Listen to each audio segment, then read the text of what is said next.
Alright, hello guys, how's it going? In today's video, we have a lot to talk about in the tropics, and I mean a lot. There is 5 potential tropical cyclones out there right now.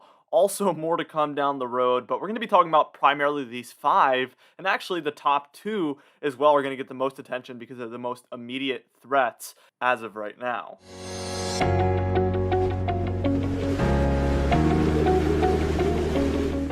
Anyways, before we get straight into things, be sure to smash that like button, leave a comment down below, and subscribe for more weather-related content. For today's comment of the day, it's basically week 1 of the NFL. We had, obviously, the Thursday night game, which was really, really awesome. I obviously went to sleep before it was over because none of those are my teams, so it's not worth staying up for. But it was a really, really good game when I did watch it. What is the game you're most excited to watch today, Sunday, September 12th, basically opening Sunday of the NFL? Let me know in the comments down below, and I'll be picking one of those for tomorrow's video. Let's get straight into this video, and first things first, we're taking a look at the 5-day graphical tropical weather outlook. And yeah, count them up. 1, 2, 3, 4, 5 potential tropical cyclones, 2 of which are oranges, which is a 40 to 60% chance, basically 50-50 shot of becoming something. We have a red, which is basically a 60% plus chance of developing. That one is headed for Texas. And then we have 2 yellow ones, which are the lower chance probability ones. But regardless, 5 potential tropical cyclones. Let's just break them down one by one. This one up by Europe has a 20% chance of development, the least out of all of them of developing, especially with its trajectory. It is the least chance of developing. That region isn't particularly known for being good for tropical development. It is possible. We have seen it before, but it isn't, the best conditions ever. We do have this one down here, a 30% chance. So this one is 10% away from being in the orange as well. This one is an ongoing invest as well in our main development region. And that's usually known for being a pretty favorable region. There's decreasing amounts of that dust out there, and over the next 7 days, we're only going to see conditions get better for tropical development, actually. Super interesting stuff. Here's another one that's right below it. It's not really right below it, actually. It's still, an invest that is yet to move over the water. This is going to be an invest we're going to be watching over the next 5 days, especially towards the tail end of that, but this one does have a good chance of developing later on. 60% chance of development after that point.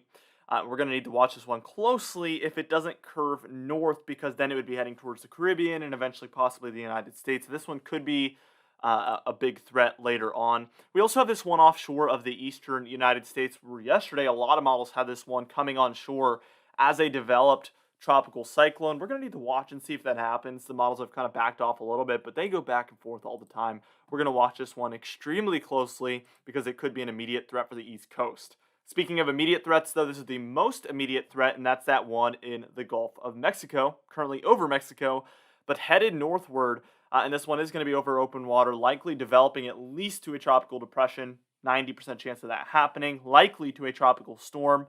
And we don't know about hurricane status at this point. There is a couple of days to go, but this one will likely be impacting Texas. And there's a slim chance it impacts Louisiana directly, but most likely Texas.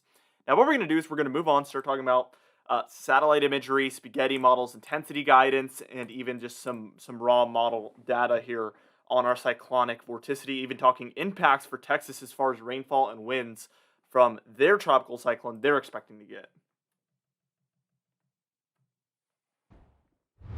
Now here is the satellite imagery here for the one in the southern Gulf of Mexico, and it is looking more and more organized as time goes on. Those are very tall clouds there in the whites and pinks that you can see, and that is where this one is beginning to develop. So we're going to need to watch this one especially closely, as again it poses an immediate threat here for the Gulf Coast of the United States. We do have our spaghetti model data on screen now, and as you can see, an overwhelming majority have it hitting kind of the central coast of Texas there, and then heading in through the United States, obviously potentially bringing some flooding inland that we're going to need to watch, but the most immediate threat is right at the coast, and that would be impacting within 48 hours. About 48 hours from now, this one is expected to be impacting the Texas coast. The good news is it's not expected, obviously, with that short amount of time to become a major hurricane or anything, but there is the chance of maybe Cat 1, and if it really, really develops quickly, which this is unlikely at this point, it could be more than that. But I think it's already a slim chance that this one reaches Category 1 status with the limited amount of time it has. But this one could be an impactful tropical storm We're going to need to watch for that closely. As you can see, here's the intensity guidance. And again, we have one getting close to hurricane status, but it doesn't even get there at this point. We could see this turn around. We could see quite a few models hop on board with a Category 1 prediction, but at this point, it doesn't seem like the most likely scenario.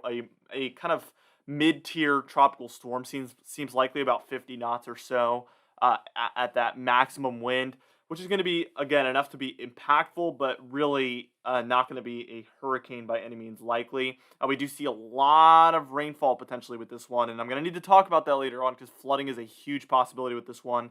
Even though it won't be a hurricane, doesn't mean it's not going to drop a ton of rain. We're watching for the potential of 15 to 20 inches of rainfall there at the coast of Texas, which is obviously a huge, huge, huge concern at this point. Now, what we're going to do is we're going to move on and we're going to take a look at the spaghetti model guidance for that top invest in our main development region. I'll break down which one that is because I know that's a little complicated. We'll even look at the intensity guidance, and then we're going to start talking about this Gulf system again and take a look at those impacts. All right, now here we are taking a look at the spaghetti model guidance for Invest 93L, and it's the lower chance one of those two that are just offshore of Africa. Again, there's one that's kind of over there now. There's one that's going to be over there. The one that's going to be over there actually has the highest probability of development over the next 5 days. I think conditions are going to be a little bit better for that one. But this one, as you can see, the spaghetti models are all over the place, anywhere from directly west to almost directly north, more north than west. So there's a big range of areas where this one can go towards. Intensity guidance here, this one is slowly increasing in that intensity, but it's more after the 5-day period where these models start to really trend upward. That hours 120 is at that 5-day mark, and you can see there's only one that goes beyond there, but it does really have this one ticking upward after that point. That would be as it's approaching the more western Atlantic, and I think conditions are a bit better there. The main development region is a little cold right now. Now let's start talking about that Gulf system. Here's our cyclonic vorticity. This is a good way to see where a tropical cyclone is located and how intense it is.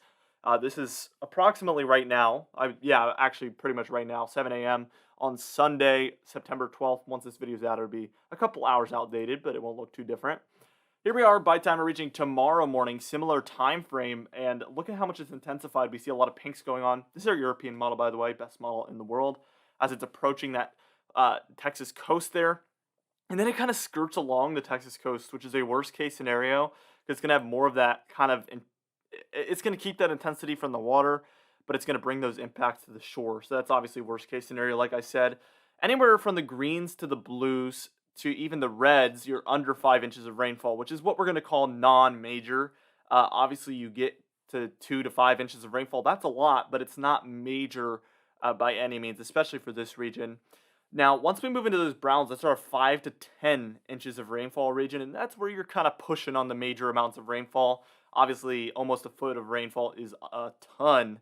But then once we move into those blues and purples and pinks, which is where they're expecting, the European model that is expecting this one to come on shore. That is the amount that it expects right at that landfall. And that is where you're talking about, your 15 to 20 inches of rainfall here, which is obviously a very significant amount. And especially the purples and the bright pinks there. We see a maximum of 21.51 here according to the European model. You can see that on the bottom right. That is the maximum it sees anywhere in here. And that's obviously a ton of rainfall, and that would cause flooding if that amount does occur. We're going to be watching for that possibility. Here's the maximum wind gust, and this is accumulated, so this means this is through the entire storm, basically. And if you're anywhere in the greens, you're expecting 34 to maybe about 50 mile per hour wind gusts to be possible. Then the yellows and reds, that's where we're at about 50 to 70 miles per hour on the wind gusts, which is obviously pretty significant enough to be a nuisance storm, maybe cause some minor damage as you push into those 60s especially. So we're going to be watching for both of those two impacts from this storm. But overall, I expect a moderate to strong end tropical storm to impact the coast of Texas in some way, bringing at least 10 inches plus of rainfall, I would say, but probably 15 and above is very possible where that landfall occurs as well. So we are watching for major flooding possibly, and then the winds, again, 50 to 60 mile per hour wind gusts is very likely at this point as well. For today's confidence tab, we're at a 4 out of 6. We would be higher if we were just talking about this Texas system, but those other ones are a lot more uncertain, so that's why we're right around that 50 to 60% confident range. But I feel quite confident in the Texas one, so um, there's that. For today's comment of the day, I asked you guys yesterday, what is your favorite fall month and why?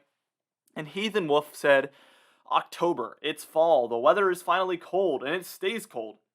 The leaves change, and it just feels like autumn, and I love it. I love October as well. That is here in Virginia the month where we start to cool down. September, you get kind of those cool nights. We went to go see a football game, a high school football game on Friday, and it was just so cool. I was actually a bit chilly. Actually, it's funny. I was chilly and it was 70 degrees, and I was telling my girlfriend, I'm like, it's funny how in the fall time when it's 70, it feels so cold, but then in the summer you start sweating and you're like, oh man, it's so hot out here. You know what I mean? I don't know. Like we get so adjusted to the weather, but yeah, it felt chilly. We got down into the mid 60s that night, and September's when that starts. But October is when those high temperatures can start to get chilly, and that's very, very exciting.